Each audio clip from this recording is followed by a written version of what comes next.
এই নির্বাচন ঘোষণা হওয়ার পর সিপিআইএম এর 3 জন নেতৃত্ব আমরা ছিলাম। সেখানে জাতীয় কংগ্রেসেরও 3 জন বরিষ্ঠ নেতা এবং ত্রিপুরা মথা দলেরও নেতা, এবং শুধু আমরা বামপন্থীরা না, একদিকে কংগ্রেস আরেকদিকে ত্রিপুরা মথা, তারাও নিজেদের নিজস্ব প্ল্যাটফর্ম থেকে বিগত নির্বাচনের যে ফলাফলের অভিজ্ঞতায়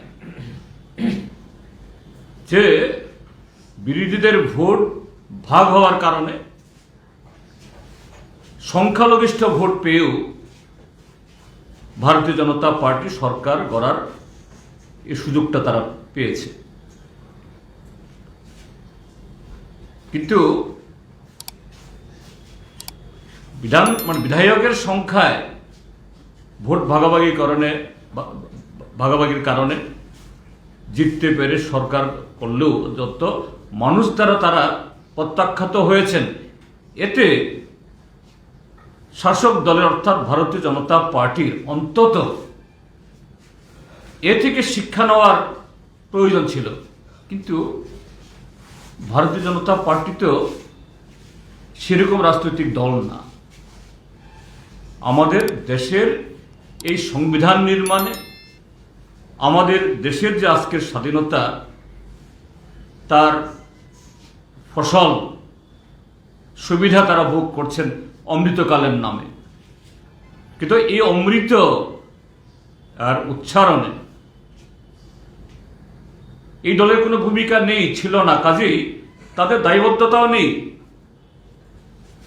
এখানে আমাদের বামফ্রন্টের আহ্বায়ক বলেছেন এই যে গত 5-6 মাসে, এটা নিশ্চয়ই আপনারা আরো বেশি করে উপলব্ধি করছেন। এটা আপনাদের পত্র পত্রিকা, বিভিন্ন চ্যানেলে, সোশ্যাল মিডিয়াতে প্রতিদিন এই ত্রিপুরা যে একটা ব্যাপকভাবে প্রায় যে একটা লুটের একটা প্রতিযোগিতা শুরু হয়েছে। তার কারণ একটাই, সাংবিধানিক নির্দেশে, তার নিয়মে সংখ্যালঘিষ্ঠ ভোট পেলেও তারা তো 7 মাস ক্ষমতায় থাকবে। আর আমরা যারা বিরোধী দল, এরকম কোনো বিরোধী দল নেই যে না তোমাদের আগে থেকে ছাড়তে হবে, এ কথা আমরা কখনো বলবো না, এটা আমাদের রীতিও নয়। সাংবিধানিক নিয়মে এসছে, তারা থাকবে। কিন্তু ভারতীয় জনতা পার্টির যে উচ্চ নেতৃত্ব থেকে একেবারে তৃণমূল স্তর অবধি, যাদেরকে তারা বলেন কার্যকর্তা, দেবতুল্য,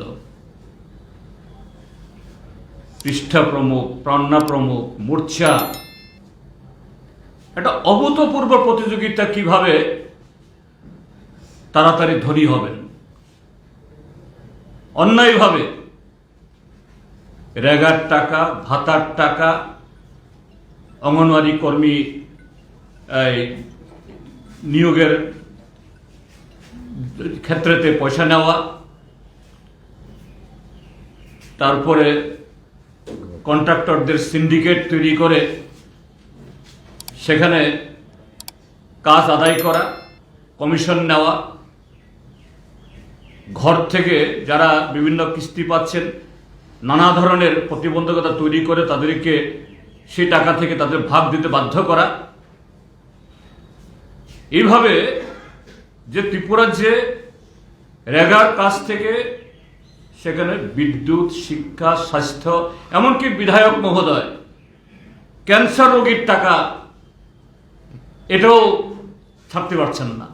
অর্থাৎ যে এই যে সারা দেশে যে পরিবর্তন একটা হাওয়া বইছে, এরা উপলব্ধি করতে পারছে খুব ভালোভাবেই যে কটা দিন থাকবে নিশ্চয়তা নেই। কাজে তাড়াতাড়ি আগামী কটা দিন যে থাকবে এটা পয়সা করে বানিয়ে আখের গুছিয়ে নিজেদেরকে একটু শক্তভুক্ত দাঁড় করাবার একটা প্রতিযোগিতা শুরু হয়েছে তাদের যুবকদের মধ্যে। তারা জানে ভারতীয় জনতা পার্টির যারা এই যে তথাকথিত এই মোর্চা, যুব মোর্চার ইয়েরা, তারা ভালোই জানে, যতই চিৎকার করো যে এই সরকার এরা কোনো চাকরি দেবে না, অর্থাৎ তাদের ভবিষ্যৎ আরো এই ত্রিপুরা রাজ্যের লাখো লাখো যুবকদের সাথে তাদেরও ভবিষ্যৎ অনিশ্চিত। কাজেই এইভাবেই যে ঘুর পথে অনিয়ম করে এই টাকা পয়সা বানাতে হবে, এরকম প্রতিযোগিতা শুরু হয়েছে। তো এই ঘটনা থেকে আমাদের রাজ্যের রাজনৈতিক দলগুলোর মধ্যে একটা নিজস্ব, এটা মানে যদি কেউ নিজ থেকে নিজেদের অভিজ্ঞতায় যদি কেউ সমৃদ্ধ হয়ে সিদ্ধান্ত গ্রহণ করেন, তার চেয়ে উত্তম, তার চেয়ে নিখুঁত, তার চেয়ে সুদূর প্রসারী, এটা রাজনৈতিক হোক, সামাজিক হোক, অর্থনৈতিক হোক, যে কোনো ক্ষেত্রেতে প্রভাব বিস্তার মানে করতে পারে, এরকম অন্য কোনো ঘটনা নেই।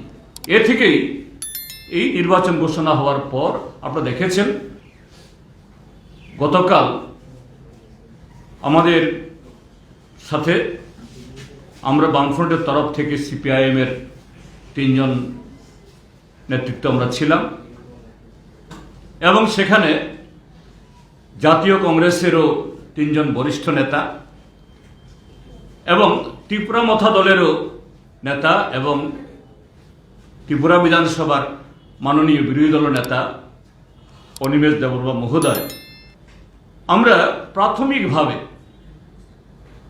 এটা এই মিটিংটা এমনভাবে হয়েছে, কেউ কাউকে ডাকতে হয়নি, কেউ কাউকে ডাকতেও হয়নি, কেউ কাউকে বলতেও হয়নি।